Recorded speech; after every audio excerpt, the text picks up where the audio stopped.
Kondisi 4 orang di dalam kerangkeng Bupati Langkat. Kapolda Sumatera Utara Irjen Polisi RZ Pancaputra Simajuntak mengungkapkan pihaknya menemukan 4 orang terkurung di dalam kerangkeng yang ditemukan di belakang rumah Bupati Langkat terbit rencana perangin-angin. Temuan kerangkeng tersebut saat KPK dibantu Polda menggeledah kediaman terbit rencana perangin-angin. RZ Pancaputra Simajuntak mengatakan kondisi 4 orang tersebut menderita luka-luka. Di wajahnya terdapat luka. Saat polisi menanyakan langsung kepada Bupati Langkat, dia mengklaim penjara itu dibuat untuk warga binaan yang direhabilitasi. Mereka direhabilitasi karena kecanduan narkoba. Panca menyebut penjara milik terbit rencana perangin-angin itu sudah ada selama 10 tahun.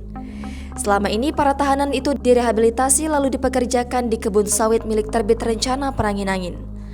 Tak hanya itu, mereka juga dipekerjakan di rumah pribadinya. Ada tempat menyerupai kerangkeng, ya, yang berisi 3 orang, 3-4 orang pada waktu itu, ya, 3-4 orang.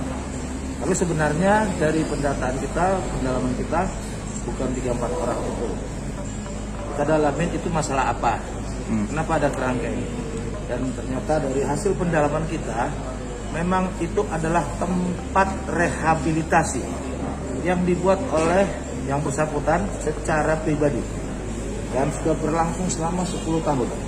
10 tahun untuk merehabilitasi korban-korban narkoba, ya, pengguna narkoba. Dan teman-teman kalau lihat kemarin di situ, itu adalah pengguna narkoba yang baru masuk 2 hari dan malamnya sebelum dilakukan kita melakukan operasi tangkap tangan, ya, baru masuk. Yang lainnya sedang bekerja di kebun, di ladang. Jadi pagi kegiatan mereka. Nah, kegiatan itu sudah berlangsung 10 tahun.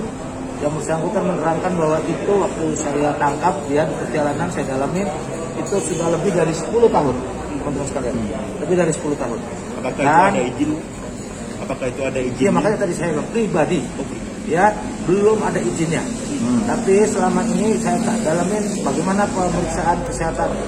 Siapa yang bekerja di sana? Dari penjelasannya, di sana mempekerjakan warga binaan yang sudah sehat, dipekerjakan lagi di sana. Dan sebagian besar yang direhab di sana itu oleh pribadinya, itu cukup baik. Yang kedua, saya tanya masalah kesehatannya bagaimana? Itu sudah dikerjasamakan dengan puskesmas setempat dan dinas kabupaten.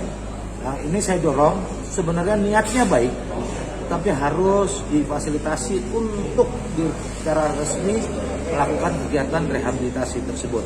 Itu gambaran dari hasil pemeriksaan kita. Ini masih terus kita dorong teman-teman BNP untuk bisa memfasilitasi itu. Ya, teman-teman sudah berkoordinasi kemarin kepada BNP supaya diajak pimpinan. Yang begini-begini ini harus terus. Kita tahu teman-teman sekalian, Sumatera Utara menjadi tempat nomor 1, ya, dan ini menjadi concern kita. Kita harus tumbuh kembangkan tempat-tempat rehabilitasi swasta karena pemerintah tidak mampu.